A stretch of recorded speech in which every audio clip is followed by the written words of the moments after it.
Have you ever found yourself sitting in a perfectly quiet room, surrounded by your current reality, yet feeling completely detached because your mind is wandering through a timeline that no longer exists?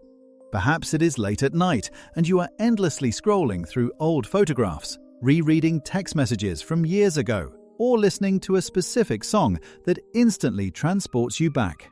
You think about a relationship that ended terribly, a friendship that faded, or a time when things just seemed simpler. A profound, heavy ache settles into your chest. You want to rewind the clock, to feel that warmth again, or to fix the mistakes that haunt you. We call this feeling nostalgia. We romanticize it as a beautiful expression of human longing. But psychology reveals a much harsher reality. You are not just missing the past, you are actively trapped in a powerful cognitive illusion, and your relentless nostalgia is actually an intricate defense mechanism designed to protect you from the terrifying demands of the present moment. To understand why your brain refuses to let go, you must first understand a psychological phenomenon known as rosy retrospection. Human memory is not a video camera that perfectly records objective reality. It is a highly subjective, constantly shifting editor. When you are living through an experience, your brain processes the full spectrum of reality, the joy, but also the boredom, the anxiety, and the underlying stress. However, as time passes, a mechanism within your memory actively filters out the negative emotional data.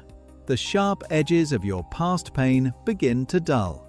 You remember the intoxicating highs of that old relationship, but your brain conveniently deletes the screaming matches, the feelings of profound loneliness, and the reasons why you had to leave. Your mind takes the messy footage of your past and edits it into a flawless cinematic highlight reel. Therefore, when you are crying over the past, you are crying over a ghost. You are desperately longing for a perfect, idealized version of history that never actually existed. Why does the brain perform this elaborate trick? It does this because your nervous system is deeply terrified of uncertainty. If you struggle with anxiety or a feeling of being lost, the present moment feels like a hostile place. The future is even worse. It is a massive void full of unknown variables and potential pain. Your brain craves safety, and to the human brain, safety equals predictability. The past, regardless of how painful it actually was, has one massive psychological advantage. It has already happened. The story is finished. There are no surprises left. Your brain would rather retreat into a known, familiar pain than face the terrifying possibilities of the unknown future. When you are feeling overwhelmed by your current life, nostalgia acts as a psychological pacifier. You retreat into your memories not because the past was actually better, but because the past is safe from the unpredictable chaos of tomorrow. This dynamic becomes even more complicated when we examine who exactly we're missing. When you ache for a past relationship or a bygone era, you usually assume you are missing that specific person or place. But deeper psychological analysis often reveals a heartbreaking truth. You are not missing them.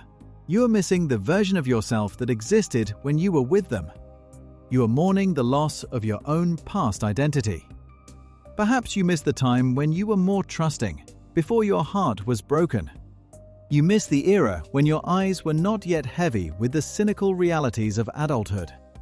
You look back at that younger, naive version of yourself with a profound sense of existential grief. You keep returning to those old memories, endlessly searching through the emotional wreckage, subconsciously hoping to retrieve the missing pieces of your soul that you left behind in that specific time and place. This endless searching is heavily fueled by the toxic psychological myth of closure. We convince ourselves that if we can just understand why things happened, if we can get that final apology, or if we can replay the memory enough times to figure out where it went wrong, we will finally be set free. But closure is an absolute illusion. It is a trick played by an overthinking mind that refuses to accept the brutal finality of loss. Replaying the past does not change the outcome. it only deepens the groove of the trauma in your neural pathways.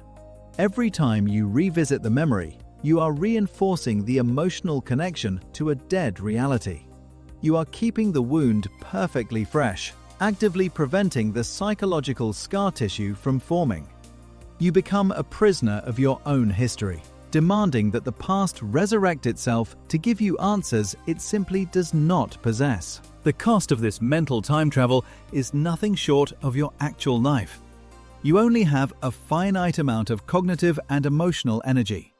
When you spend 80% of your mental energy fighting ghosts in the past, you have absolutely nothing left to build a future.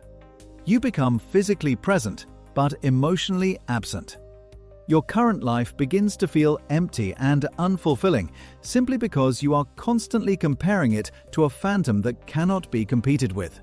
You cannot see the new opportunities, the new people, and the beautiful possibilities standing right in front of you because your eyes are permanently fixed on the rear-view mirror. You are trying to drive a car forward while exclusively looking backward, and inevitably, you are going to crash. Making peace with the past is one of the most painful, courageous things a human being can do. It requires you to brutally accept that the past is a place of reference, not a place of residence.